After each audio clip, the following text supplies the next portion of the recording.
We are collaborating with the Taliban on the ground, and that seems to be a very straightforward relationship. They are keeping the streets of Kabul very safe and indeed very calm.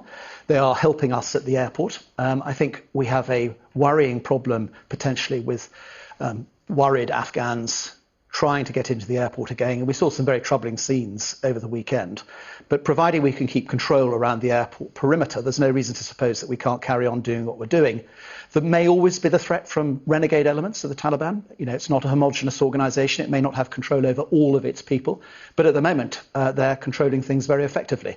And they're allowing us to do what we need to do. I don't think they want to become international pariahs again. They want to have a functioning airport. They want to have diplomatic missions inside Kabul that they can talk to. They also recognise that they need humanitarian support. So the important thing at the moment is to maintain engagement with them and to make sure that we don't close out on anything. I think you have to be very careful using the word enemy. I think people need to understand who the Taliban actually are. And of course, what they are a disparate collection of tribespeople. As President Karzai put it to me only yesterday, they're country boys. And the plain fact is that they happen to live by a code of honour and a standard, which has been their standard for many, many years. It's called Pashtun Wali. It has honour at the heart of what they do. They are bound together by a common purpose, which is they don't like corrupt governance. They don't like governance that is self-serving.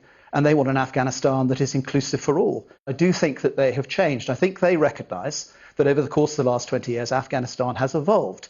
They recognise the fundamental role that women have played in that evolution.